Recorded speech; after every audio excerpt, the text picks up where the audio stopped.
This is the Marriage, Kids, and Money podcast with Andy Hill.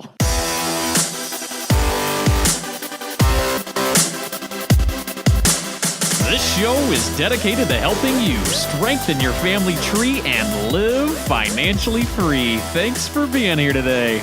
If you've been married and working full-time for quite a while, you know the importance of quality time spent with your spouse. This is a chance to catch up, to talk about fun memories, and to make new ones together. Unfortunately, our busy careers can make these quality get-togethers really difficult most days. There's late nights at work, there's deadlines, there's out-of-town trips. But what if you woke up on one Monday morning and you didn't have to go into the office? What if there were no business trips or no more work-related deadlines? How would that enhance your relationship with your spouse? To answer these questions, I've invited Tanja Hester and Mark Bunge on the show today. After 10 years of marriage and 6 years of diligent savings, this young couple decided to retire from their busy careers in late 2017 and give more time to their marriage. At 38 and 41, this couple has regained the best years of their lives. As early retirees, they're pursuing their passions for the outdoors, travel, and spending more quality time together. In our interview today, we're discussing how they saved up enough money to retire early, why they are thrilled about this new adventure together, and how this new situation will enhance their relationship. After our time with Tanja and Mark, we are highlighting another Money Master of the Week.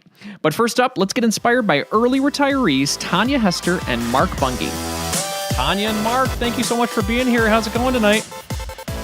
We are doing great. Thanks for having us, Andy. Excellent. Hey, Andy, glad to be here. Thank you so much, both of you, for joining. And it's a big deal to me to have both of you on here because a lot of the journeys that we talk about for financial independence or getting rid of debt in people's lives, a lot of that takes a partnership in a marriage. And you guys have definitely demonstrated that with your story.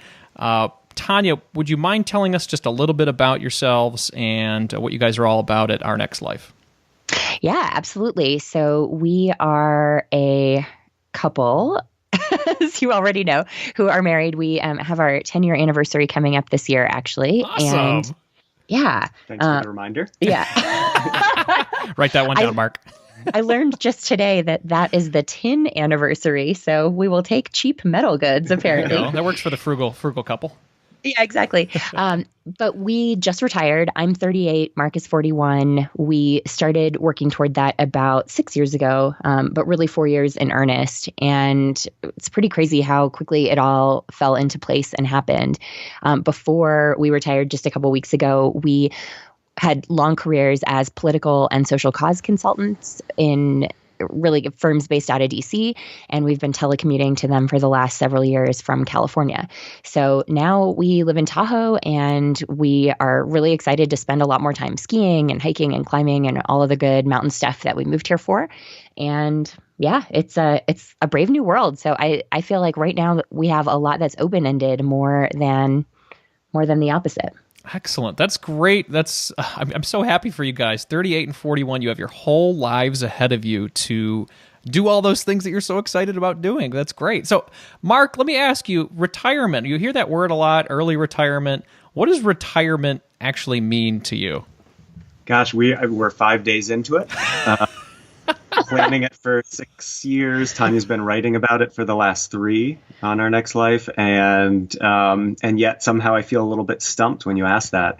The first thing that comes to mind is we moved to Tahoe to be near the things we like to do: skiing and biking and climbing and hiking and being outdoors. And even though we've lived here for 5 years, 6 years, mm-hmm. A lot of times we feel like tourists in our own town. We get out on weekends when the crowds are here. We get out and end up sort of barely scratching the surface of all the things that we moved here to do.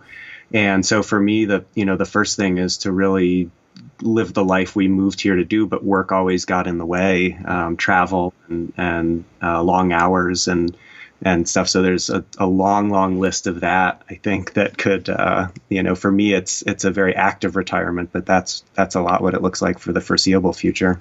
And I would just add on the money side, I think that what it originally meant to us when we first started planning for it was a life in which we never had to work again. And I think that we would still say that's true in terms of the mandatory work. But I do think as we've gone through this journey and spent several years thinking about it and planning for it, we've realized that we're absolutely going to work in the future. But what we want is for that work to be completely optional, for it to be work that we love doing or care about or have some personal connection to, and work that we can do on our own terms. And so I know there are folks out there who act like the retirement police and would say that it's not really retirement if we're working, but I really strongly disagree. I think if it's totally optional work that we're choosing to do because it's fun and we like it, or it gives us some other benefit, that's all good. Like that still counts as retired. So that retirement police would have you just sitting in the rocking chair waiting to die then? Yes, I think that is what we are required to do by the Internet Retirement Police. In Shanghai. That's great. You're not golfing and you're not on a beach, so you aren't really retired. Yeah, you're supposed to be in like a lounge chair on the beach, in a rocking chair on a porch, or a recliner in your living room watching The Price is Right. Those are the three allowable activities. Okay. Just checking. I'm glad we've defined retirement officially today, which is good. So let's talk about what you were doing just 5 days ago. So let's talk about your work. And I know you said that you were both in political and social. Could you give me a little background on what you were doing previously? It sounds like you guys were both in the same industry. Is that right, Tanja? Yeah, we have had very different job functions. So I've been more on the communications and advertising side, and Mark has been doing survey research, polling, focus groups, all that good stuff. But all in the service of either political candidates, political issue campaigns, or social cause campaigns, since, political work is cyclical. So you can't be doing that all the time. Oh my. So you were involved in some of this craziness just a year ago? Yeah. No wonder you want to retire early. Yeah. No, and I will say like that, it was really hard not to talk about that on the blog when we were anonymous for all those years. And 2016 was one of the hardest years of our lives. I think everyone felt that, whether you worked in politics or not. But certainly for those of us who were closer to it, it was especially a painful year. And I think that's true regardless of what side of the aisle you affiliate with. Sure. It's just politics have all gotten so divisive lately. It's really hard. But I think in addition to that, it being the penultimate year of our retirement savings, we were really in that mode where we were so focused on the end goal that we didn't really take much vacation. It helped that it was a presidential election year, so we really needed to work a lot. But it just made it really tough, and it was hard not to say why on the blog or to say why we chose this year as our final working year, because we knew we didn't want to go into another election cycle. We didn't want to work 2018.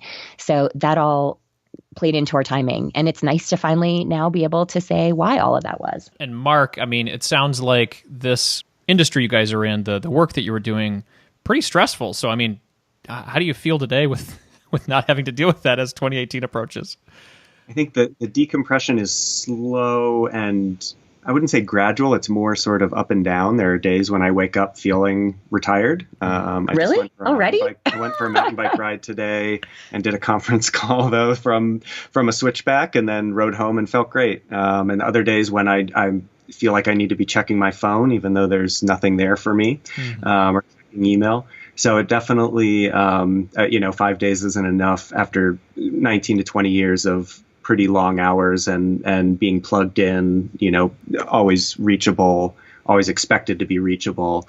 It's definitely going to take a little time to decompress. It's worth adding, I think, that the reason he mentioned that conference call is Mark is still probably going to do one or two small projects this year, mainly just because given where the markets are at this moment at record levels, well overdue for a correction. And given all the uncertainty around healthcare, we felt like having just a little bit of a hedge this year wouldn't be the worst idea. So we're not totally escaping the next election cycle, but it will be drastically scaled back. And certainly it won't involve all the travel and all the all-nighter type work that we've been doing for years and years. Wow. Yeah. I mean, I for a lot of people out there who are listening, a lot of people who are working that 9 to 5 or 9 to 9, depending on what industry you're in. Obviously, they can really appreciate what you guys are moving toward or moving away from. But it sounds like, and I know you've written about this, Tanja, on the website. Instead of retiring from something, you are planning to retire to something. I guess talk a little bit about that difference. Oh, 100%. I do think a lot of folks probably feel the initial motivation to retire early because they are fed up with some aspect of work, the stress of it, the commute, the lack of appreciation, whatever it might be. And I think in our case, even though we have felt really fortunate to get to do careers that we felt really good about with work that we've believed in and clients we've been behind, it's still true that the stress has really taken a toll on us. And we've both had an impact on our health from the toll of that work. So we have had that motivation to get away from it and to retire from something. So I don't want to act like this is all totally forward-looking and about retiring to something. But I think if it's just about escaping work, that's not, to me, enough of a good reason to retire early. That should maybe lead you to find another job or explore a different career path. But in our case, Mark mentioned all the outdoorsy stuff we really want to do. We realized many years back that we were happiest in the mountains, and we were spending almost all of our free time when we lived down in LA, traveling up to the Sierra Nevada mountains to ski in the winter, to hike and climb in the summer, and to do all of the stuff that we just really loved and felt most alive doing. And so when we had the opportunity 6 years ago to move up to Tahoe, we definitely jumped at it. But then even then, living here, we haven't felt like we've gotten to really dive into that stuff. So there is such a huge aspect of this for us that's about enjoying the place we live, being outdoors, getting to explore all the different activities we haven't done before, getting to climb more mountains, all of that. I think then there are also the kind of what I think of as like the indoor goals that we're working toward now. I write the blog. We together are going to be launching a podcast in a couple months, which is definitely going to be more on the silly side. So not purely personal finance at all. But it's really then about getting to figure out what we want to do when we grow up. So I think if there are opportunities that come along that give us a chance to explore other sides of ourselves, that's something we'd love to do. We have a couple of public speaking gigs lined up, and that's something that we both have really loved doing as a part of work and that we knew we'd miss. And so when those opportunities started to arise, we said hell yes, we want to do that. So it's, there are still going to be a lot of things in our lives that look like work, but they're going to be things that the way I think of it is would I have done it for free in high school?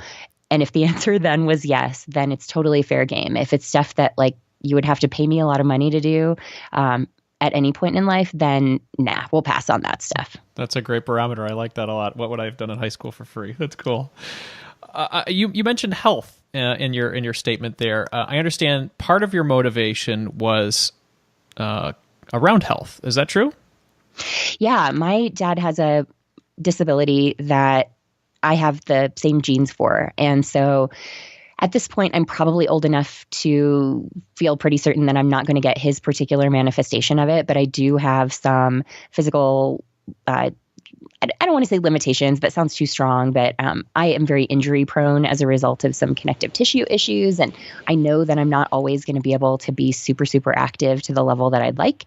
And knowing that has really motivated me in particular to make sure I'm not spending all my good years working and sitting at a computer instead of being out and about and seeing the world and climbing mountains and doing all that stuff. I think for Mark, you should speak for yourself, babe, but I think in the last couple of years, we've seen, just a little bit more of the manifestations of stress that have then reaffirmed for us that we're doing the right thing. The reality is I was never, growing up, I wasn't an overachiever. I wasn't the student who asked for extra credit. Maybe Tanja was a little more in that regard. And I didn't, in high school, if you asked me what I wanted to be when I grew up, I didn't really know. I knew at some point I wanted to be a ski bum. I thought that would be fun. And I sort of ended up in a career that, while was very in some ways enjoyable and rewarding and challenging and interesting, there was a lot about it I liked. It was very demanding and not a great fit for me long term. So while I did back now, 15 years ago, quit for 5 months and ski and travel Europe on, I think I'd saved $8,000 or $9,000 total at that point. I did a little hiatus and realized that, I didn't have to be wedded to work forever. The idea of retirement didn't really, come into our consciousness until a few years ago. But broadly speaking, it was, this was not a perfect career fit for me. So once we realized there was a way that we could really buckle down, commit ourselves to work and achieve this vision that I think, at least for me, was probably closer to what's a better fit for who I am, both emotionally and spiritually, was kind of a real blessing and big light that went off. Mm-hmm. That's great. And you had that opportunity. It's almost like a mini retirement you gave yourself just to get that preview of what it could be. Is that right? Yeah, I thought, after high school, I'll go be a ski bum for a year and put off college. But then everybody goes to college, so I went to college. And then after college, I was going to be a ski bum, but I was broke, so I needed to go make some money. And then finally, around 25, I actually ran into an old friend from high school, and he had told me about quitting his job. And I was like, oh, you can quit your job? You can just do that and go play? That was the first time a light bulb went off. But of course, back then, I neither financially nor I didn't have the wherewithal to start this path or the idea until much later when Tanja helped, turn me on to the idea of early retirement. Let's talk about that. So you guys are married and you've gotten to a point in your career where you're both doing well, but you're saying, man, this isn't what we want to do forever. So I guess it sounds like Tanja was the first one to bring it up, or it was in your brain as well, and you were both on fire right at the same time, or did it take some convincing? Tell me about the marriage dynamic there, Tanja. How'd that work? Well, Tanya's making faces at me. Maybe she then it's on you, buddy. I had the maybe kind of wacky 10-year vision, but Tanya's the one who kind of got us, I think, started putting numbers down and showing that got us a book that was really inspirational and helpful. How to Retire Early by Robin and Robert Charlton. And that laid out their numbers year by year, how much they saved, how you do this step by step. And when we saw that, neither of whom earned I would say, above average salary, but not a excessive salary. Oh, no. I mean, they together, they saved for retirement in 10 years and never earned six figures combined. Wow. So seeing that really sort of crystallized then, we can actually do this. And so then what we sort of very amorphously and half jokingly, I think, called our 10-year plan, we would, without even really doing all the math, we started shaving a number off a year off every now and then. It's our 9-year plan. It's our 8-year plan. And then when we actually started gaming it out and looking at how quickly the money was racking up, it ultimately became our 6-year plan. Yeah, the 10-year plan was born 6 years ago, and we're done now. I think it's true that I definitely did some of the initial research to figure out how we actually put numbers behind it, but we had both been, I think, very aligned financially for a while, because we had already achieved some pretty big financial goals. We had bought 2 places together, which one was in LA and one was in Tahoe, so neither of those were a small undertaking. And prior to that, I had paid off a pretty significant chunk of debt that I had with support from Mark even before we were married. So we had worked through some financial stuff, but I think the idea of being able to not work forever, I think of as Mark's idea, probably inspired by what we call his sabbatical, the quitting to go ski bum and tour Europe.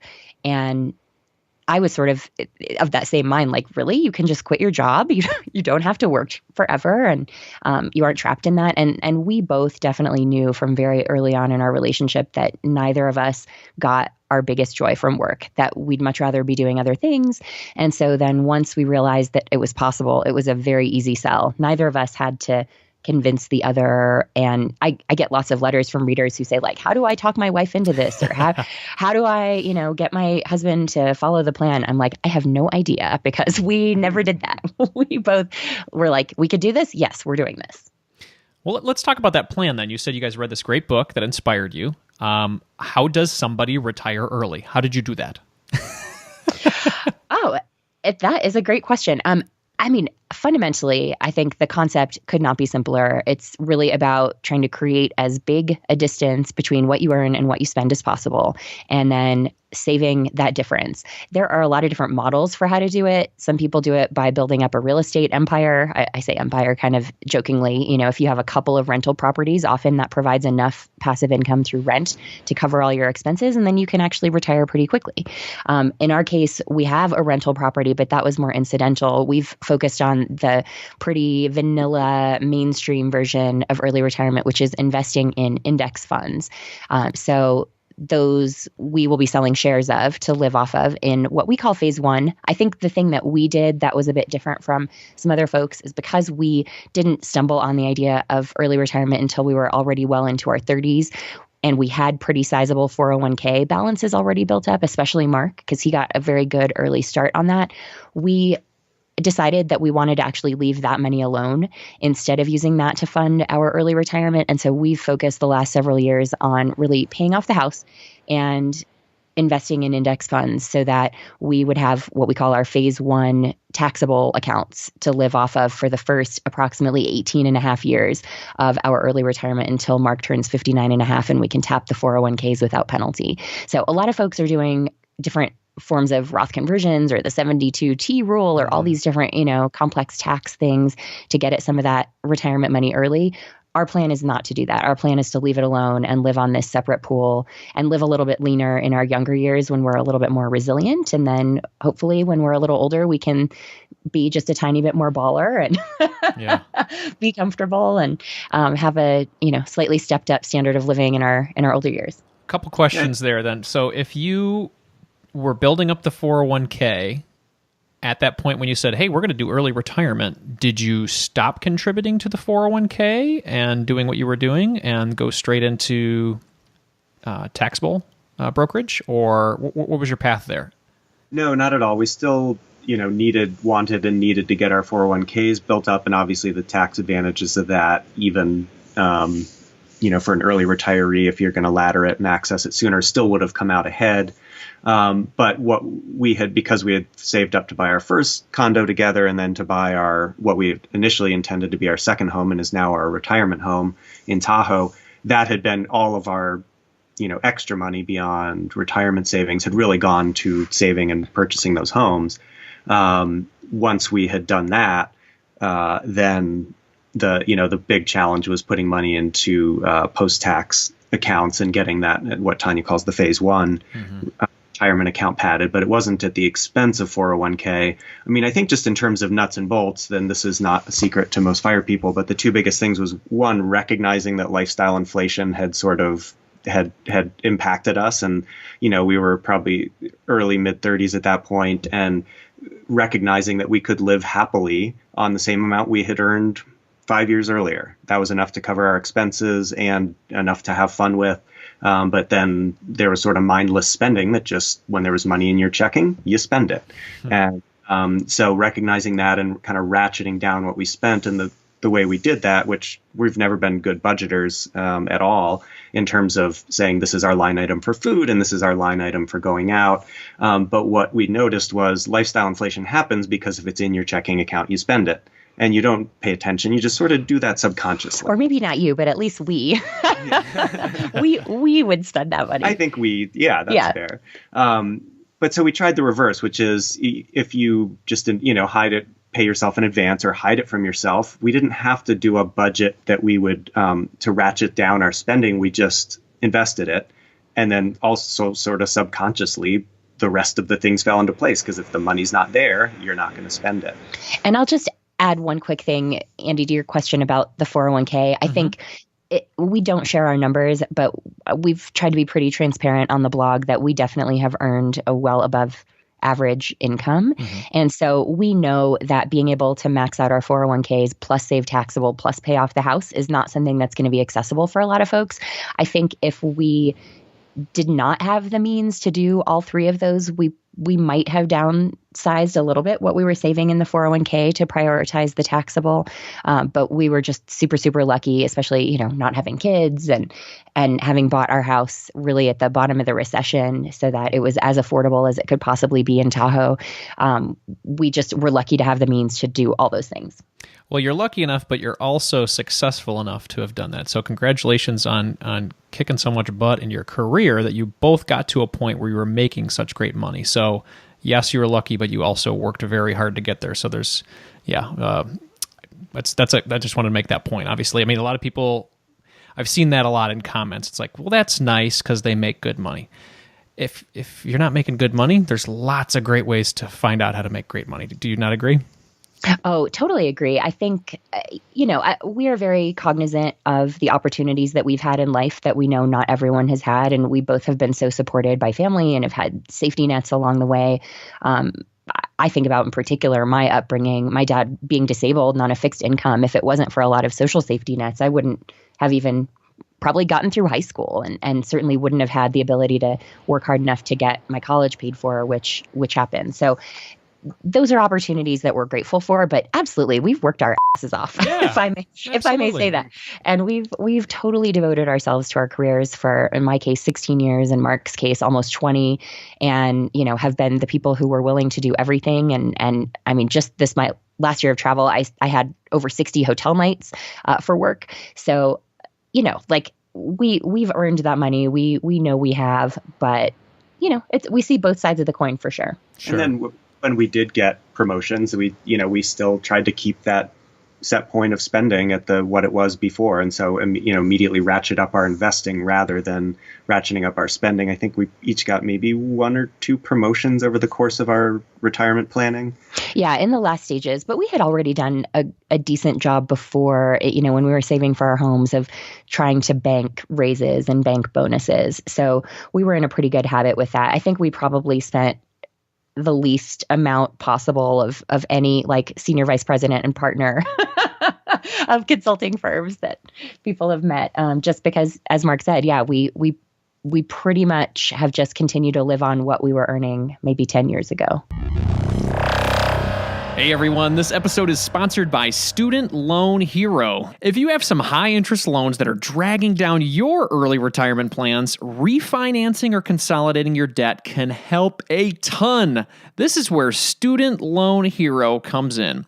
They've partnered up with the best banks to provide you the lowest interest rates possible. You could save tens of thousands of dollars and add years to your financial freedom clock. If you're not sure you want to commit to refinancing or consolidation, totally get it. Just check out their free helpful calculators on their site to learn how much you could be saving. It's quite revealing, actually. Go to studentloanhero.com to learn more, or check out the link in the show notes of this show at marriagekidsandmoney.com/session71. Have you developed your last will and testament? If you're like me, married with young kids, not having a will in place is leaving way too many important things up to chance. Where will my assets go? Who's going to be taking care of my kids? What's my end-of-life celebration going to be like? For me, I'm going to throw a massive karaoke jam, just FYI. All of this important information can be taken care of in your will. Time and money are usually the biggest excuses we have for not completing our family will. Tomorrow.me is taking care of both of those excuses right now. They have developed a simple app-based system that helps you create your legal will for free. No more excuses, no more delays. Protect your family today with the easy-to-use system with Tomorrow.me. Visit tomorrow.me/Andy and get your legal will made today for free. They are on a mission to give every family the legal and financial tools to plan and grow a secure financial future. That's tomorrow.me/Andy. Let's jump back into our conversation with early retirees Tanja Hester and Mark Bunge. Where you live, what would you say? You're living on 50% of your income or more? What's the number? I've stopped sharing our actual savings rate because and I'll tell you why. It's just because we realized that in putting it up on the blog, there would be people who would see that and then compare their own savings rate to it and feel that they weren't being successful. And I felt like I don't want to play a part in shaming people for what is awesome progress. But I will say it is well over half that we were able to save if you tally up everything, like the extra principal against the mortgage and all of the 401k plus taxable savings. So yeah, no, I mean, it was a very high percent in the last couple of years just because we had continued to bank those raises and just not let stuff inflate. Well, without even divulging the percentage or anything like that, the point here is this can happen when you have a saver's mindset, right?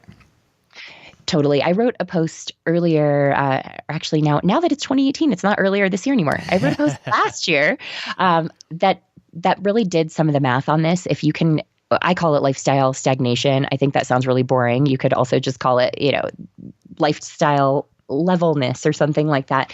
But if you just are getting a few percent a year in your raises at work, that adds up over time. Compounding doesn't just work in investing and saving. It also works in your earnings. And that's something that we have really seen. We've both been, we've now left them, but we were in the same jobs for essentially our whole careers and never got massive raises.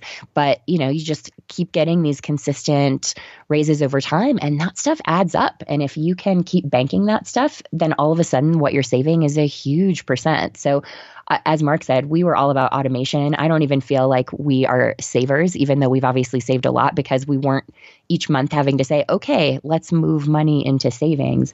We tried to set that stuff up so it happened before we even saw it.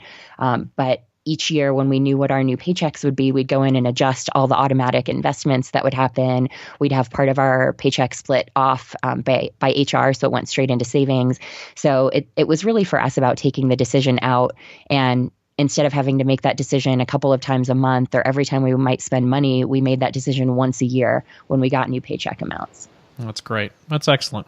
So one point you said earlier is that you guys also paid off your mortgage. And I understand that's a little bit of a debate in our little blog world that we live in here, the paying off the mortgage versus investing. So what's your opinion, Mark? I'll throw it at you. What's your opinion on why you guys decided to pay off the mortgage instead of throwing more in this massive bull market that we're in? Yeah, Tanya's written a bit about this, so I'll actually let her take it if that's okay. Go ahead. I just didn't want to leave you out, man. He has plenty to say. We'll make sure that we get Mark on some other answers. It's so funny because I'm going to take a slightly more circuitous route of answering this. I think that in the FIRE community in particular, there is a huge amount of recency bias. Like the idea of financial independence and early retirement has only existed for at most maybe a decade in terms of a widespread idea. And that last decade, for the most part, happens to be one of the greatest boom times in our economic history. So it's one of these things where I think it's very easy to look smart and look like an expert when the markets are going gangbusters. So a lot of the folks who I think are proponents of not paying down the mortgage and instead investing that money, like that sounds really great right now while the markets are netting these big yields each year. But as soon as we see a downturn, I think you and we are all going to feel real smart for paying off the mortgage. I mean, I think in our case, it was a few different factors. It was really that we knew paying off the mortgage would give us a guaranteed return, which we knew that the markets couldn't promise. But the bigger thing was that we looked at both sides of it. We said, okay, we can either save a little bit more in order to be able to pay the mortgage and then have that be a continual thing we do even when we're retired, or we could put that money now into paying off the house and then go into retirement with a bit less saved, but our cost of living will be cheaper. There was an added factor to this that I do think is super important for folks to think about, which is Affordable Care Act health insurance. So depending what your income level is or what you anticipate it might be in early retirement, if you're trying to have enough saved to earn enough from that to be able to not only cover your basic living expenses, but also cover a mortgage, then there is a very good chance that you could actually trigger a higher income level, which means that your healthcare costs will go up perhaps significantly. And we did a little bit of math on that for us and discovered that the markets would have to make like 30% a year to give us enough to offset the healthcare cost reduction that we'd be trading. And so that was such a no-brainer. Now, there is a ton of uncertainty with healthcare. The Republicans are continuing to talk about repealing Obamacare. None of us know what's going to happen. So long term, if someone's looking at early retirement many years down the road, I don't know that I would say like plan all your finances around healthcare, but it was certainly a big factor for us. Plus, just like I'm super risk averse, and I really liked the idea of knowing that we earned the house free and clear and could keep our expenses low. And the one other thing in terms of prepaying the mortgage, in terms of just thinking about it, and because this is a common debate, as you say, in the FIRE community, is that we started looking at it as a way of diversifying our portfolio. So, we were still investing in our, Vanguard index funds every month. But unless you're doing 100% equities and no bonds or anything, most people are putting some in cash, some in bonds, some in stocks. And prepaying the mortgage was a guaranteed, I forget what our interest rate was, but it was a guaranteed 3 and some, 0.25% return. By every time you prepay it, of course, because over the life of it. So we looked at that as, yes, the market did better than that. But, if you're going to be putting that money into something other than equities, that was the best guaranteed return we could get at that point for that share paying down the principal. You guys mentioned healthcare there. People are going to be thinking about that. I'm sure that's always a question you receive. So what do you guys do for your healthcare now? Oh my gosh, this is a slightly raw subject. Timely question, Andy. All right. Okay. We literally just today secured our retirement healthcare because it turned out to be a little bit of an ordeal. But we have an exchange plan. We are on a Blue Shield PPO. It looks totally like normal health insurance, and we looked at the different options that were offered in California. California has its own exchange, so the process was ever so slightly different than it is for folks who are in a non-exchange state who are buying healthcare through healthcare.gov. But the principle is the same. You plug in what your anticipated income is, and then they tell you what your premiums are and what your choices are. We went with the silver plan for those who care about such details because that has the biggest reduction in premiums offered and had the best benefits. But we did really wrestle with that of, do we go with a really high deductible plan with lower benefits and just bank on not needing to use healthcare? There were some reasons why we chose the plan we did, but we for sure weighed all those options and tried to look at what would be our lowest total cost. I think that's just for this year, though. We're for sure keeping a very close eye on the landscape, and healthcare is something that I write about on the blog pretty frequently whenever we know more information. We've been in a time of uncertainty for a while, so there hasn't been new info to share. But I think a lot of retirees look at things like healthcare tourism. If we've talked about with Mark, he needs to have 2 more wisdom teeth taken out at some point. We're probably going to take care of that on our travels, like when we go to Thailand or Mexico or something. But I don't think that relying on healthcare tourism is a particularly good way to go unless you plan to move abroad, because most healthcare costs tend to come from really unexpected things that are hard to plan for. Like, yeah, sure, someone who needs a knee replacement or something, you can plan for that. You could travel to do it. But the biggest expenses are going to be getting into a car accident and having some horrible injuries, or getting cancer and needing to have extended treatment, things that you want to be home for, or that you have no choice about your location for. Having insurance just wasn't a question. We knew we were going to do it. So healthcare tourism, talk about that a little bit. That's so interesting. How does somebody find out the best place to get their wisdom teeth taken out in the world? So it turns out there is a whole corner of the internet dedicated to this. There are a lot of American expats who move abroad or also who travel. So it doesn't take long to Google healthcare tourism to get a lot of stuff. And in fact, quite a few countries like Thailand and like some of the places in Mexico actually market specifically to Americans and talk about their high quality of care.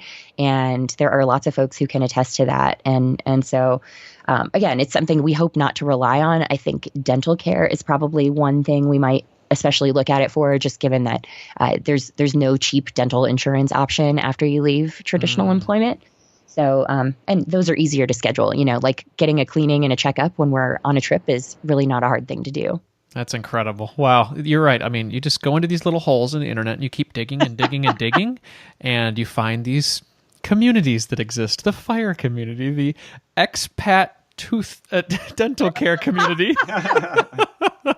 I love it. That's great. Well, cool. Well, so let's talk a little bit about what your life is like now. I know, Mark, you described your day, and you guys are only into this 5 days. That's great. I'm so glad it's so fresh. Mark, what does it mean to you and your marriage with Tanja that you guys have the ability to own your time now? What is that going to mean for your relationship? Well, that we're looking forward to exploring that together. I know, I mean, one of the challenges of the jobs we've had, the specific jobs we've had, is especially for me in election years, and especially for her all the time. Tanja has traveled a ton. I travel a fair amount, but not as much. So what happens often in election years is my office is in the attic of our house, and I'll go up to the attic at 6 or 7 in the morning, and up a ladder to my attic office, and come down maybe around dinner time. And on weeks when Tanya's not traveling, we'll see each other for a little bit over dinner, maybe catch a quick nap, and then go back and work till, after midnight often. But a lot of the weeks Tanja was on the road. So we, both were, overwrought, overwhelmed, and, Tanja would come back from a trip and she would be tired from her long week. I would want to cook her dinner and have the house nice and ready and look at, as a little reward. But I was so, worked and wrecked and tired that I wouldn't have it, feeling like I'm being a good partner. I don't think, I would say, compared to most couples, I wouldn't say we really struggled, but I think both of us wish we could have been better partners for the other people. Obviously, just physically being present is a key part of a marriage. So we're definitely looking forward to that. Foreign travel, international travel, and domestic travel is something that's been exciting or important and exciting for both of us. And I would say, compared to how important it and exciting it is for us, we haven't probably done it as much as we would have liked, at least for fun. So I'm really excited to be able to, tour the world and explore lots of new places with Tanja. But, again, from the starting point of really just a lot of time not even seeing each other for days on end, I think we're at least I'm just looking forward to reconnecting and being able to spend time together. That's incredible. It's almost like you guys are starting a whole new phase of your marriage right now, and having the ability to not only spend that quality time together like you're talking about, but both of you are going to be now pursuing things that you're very passionate about. Not that you have to do, things that you want to do and that you're very passionate about. It's almost like you're both going to have a, reinvigorated zest for life, and you're both going to be having less stress, and that decreased stress is going to enhance your marriage. It's just at least what I'm thinking about as you're describing this. Do you guys feel the same way? Oh, completely. I've been saying for months now that I'm really looking forward to meeting the best versions of us. And, I'll just speak for myself, but I know I have not been the best partner with all of the work stress and all the travel. I've just been tired so much of the time and feeling the need when I come home to be a bit selfish and just try to focus on relaxing and taking care of myself. Because I think there have been times with work where I've just felt like I'm in survival mode and haven't had the mental capacity or physical capacity to just be as present as I would like, even when I'm home. So I think getting to be a better partner is something that I'm really excited about. And as Mark said, just having more time together, I think we'll be good. It is funny. With traditional retirement, divorce rates skyrocket right after people retire when people discover that they don't actually like spending time together. Oh my God. I don't think we're worried about that for ourselves, because even though I have traveled a lot, we also both work from home. So we still, on balance, probably have more time in physical proximity to each other than most couples do. But I think spending time together is our favorite thing to do. And now getting to have more time for that just feels like the biggest privilege. Excellent. And then travel sounds like it's incredibly important to you guys. And from what I was reading, you have saved up 300 gajillion miles, travel miles. So how are you going to use those gajillion miles? Add a zero to that, my friend. I forgot. I'm sorry. I misread the article. My bad. No, it's okay. No, and to anyone who's wondering, our 3 million travel miles combined, we earned mostly the hard way. Only a little bit of that was with travel hacking. So don't get too jealous. That was literally, I have spent months of my life on airplanes.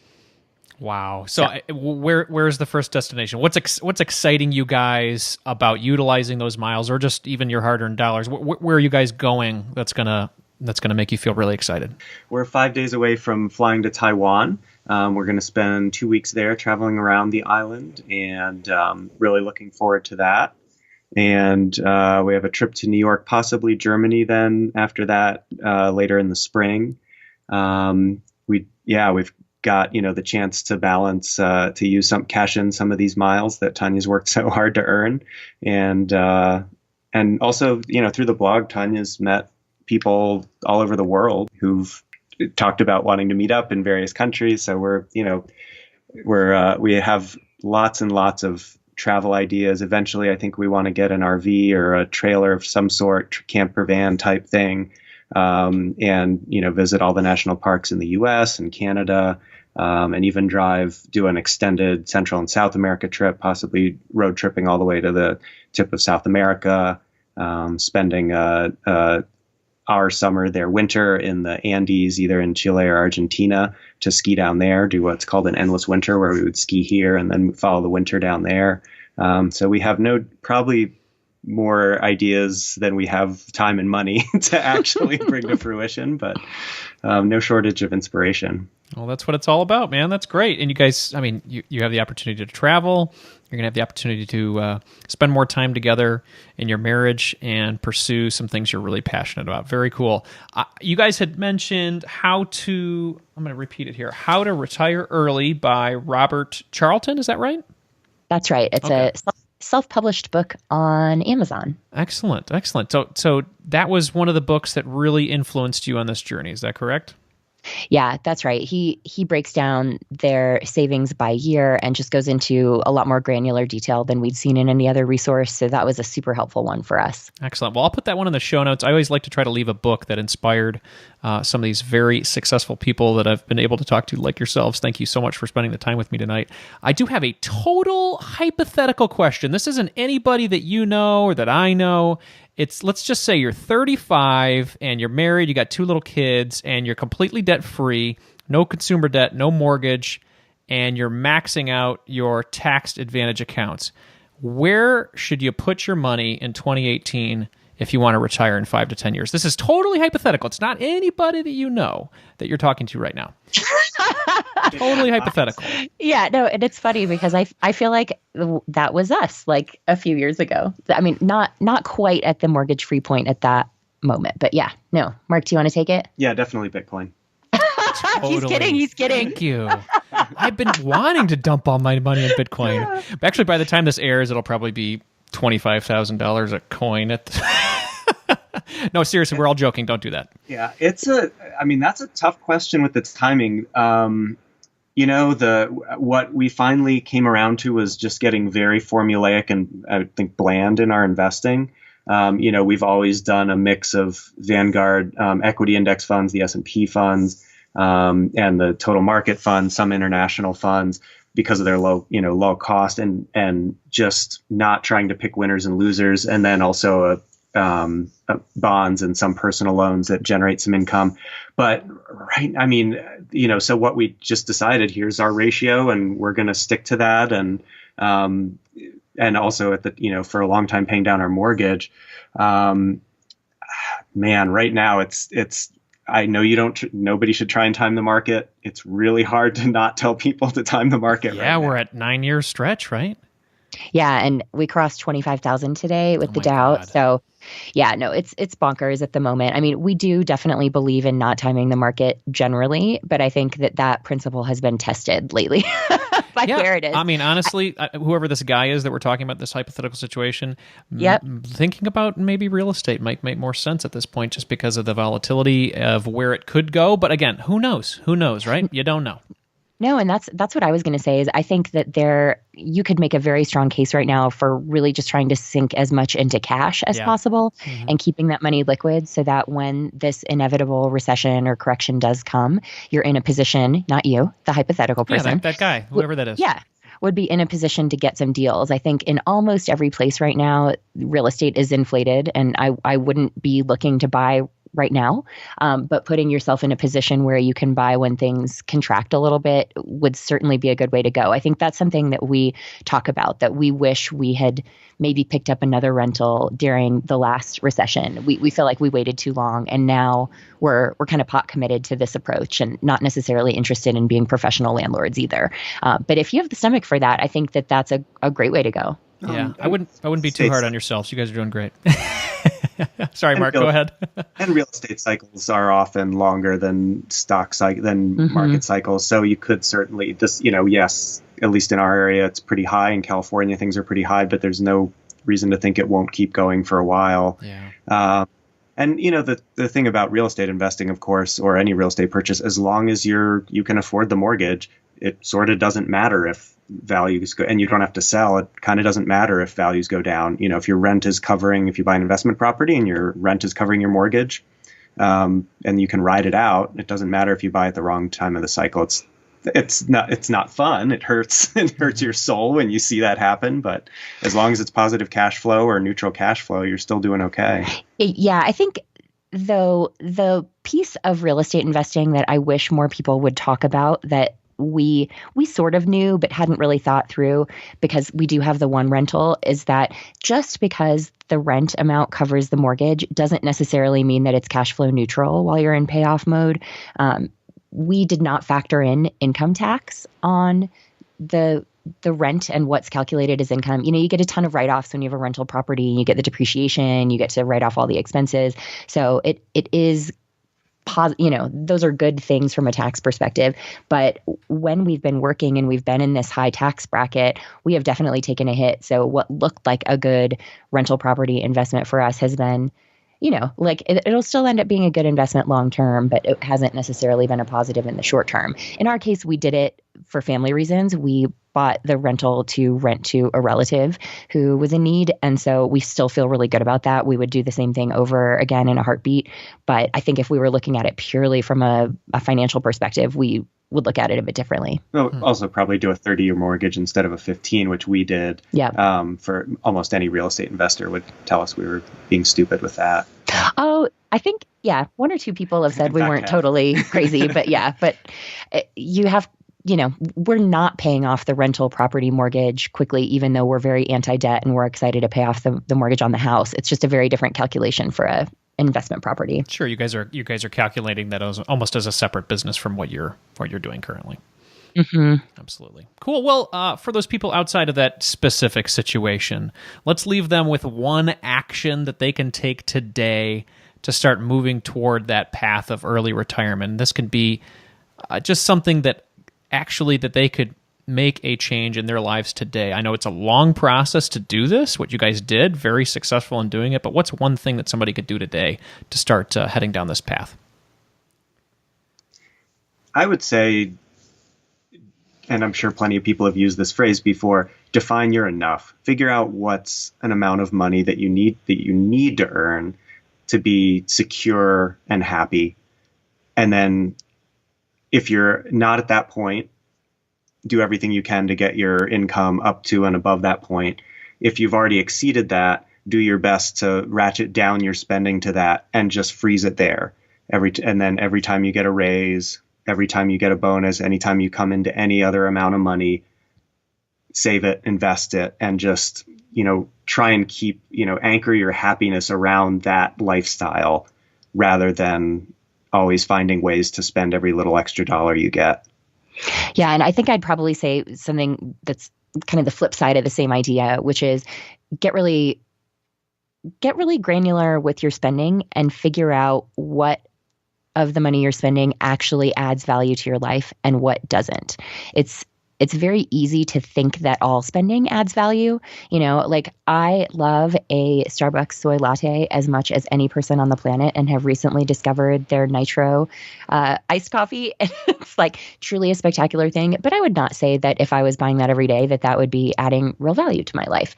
So I am not a fan of actually the latte factor. And I don't think everyone has to cut out lattes if that truly brings you joy.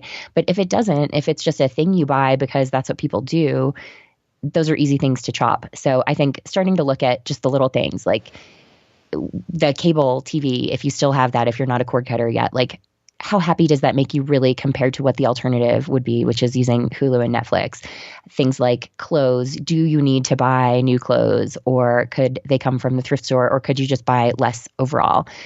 Things like that, I think starting to examine everything through a happiness lens or a value lens, it suddenly becomes so much easier to understand how you're going to save money rather than just trying to look at it from a purely numbers perspective of starting with like, okay, we have this big target. How on earth are we ever going to save that? That's impossible. I think when you actually put it into terms of the expenditures and scrutinize them, it's much easier to envision. And the other side of what you were just saying, Tanya, is then allow yourself to spend money on the things that do bring joy. Mm-hmm. If that latte every other day is really like a, relaxing and satisfying moment for you, great. Build that in and let yourself do that, but find the other things that don't. Exactly. Yep. I love it, guys. This is super inspiring. Congratulations on what you've done in your life. 38 and 41, you have your whole lives ahead of you, a great marriage, and now you are pursuing the things in life that really make you feel happy. Congratulations. I'm so proud of you guys. This is awesome. Thank you. And congrats on paying off your house. Thank you very much. Well, I'm trying to define my next life as well. Excellent. So where can people follow you and connect with you and keep following this incredible story? Absolutely. Yeah. They can find us at ournextlife.com, and we have links there to all of the other places that we live online. We'll have links there to the podcast when that's up, as well as links to my other podcast that already is on air, The Fairer Sense, that I do with Kara Perez. On social, my handle on Twitter is at @our_nextlife, and that's the same handle on Instagram and Facebook. You can just find Our Next Life. So I'm in all the normal places, but Our Next Life will get you there. And extremely Googleable too, everybody. I was Googling Our Next Life. I mean, it's way up there. It's awesome. Well, I'll put all that in the show notes, and that way you guys can grab that if you're driving right now and can write it down. But thank you both so much for spending time with me today, and enjoy your 6th day of retirement. This was super fun. Thanks so much for having us. Thanks, Andy.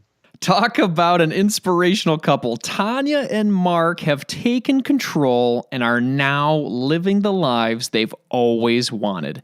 It didn't come easy, though. They worked hard. You heard them say it. They put in some major hours. Did you hear Tanja say, what did she say, 3 million travel miles? That's insane.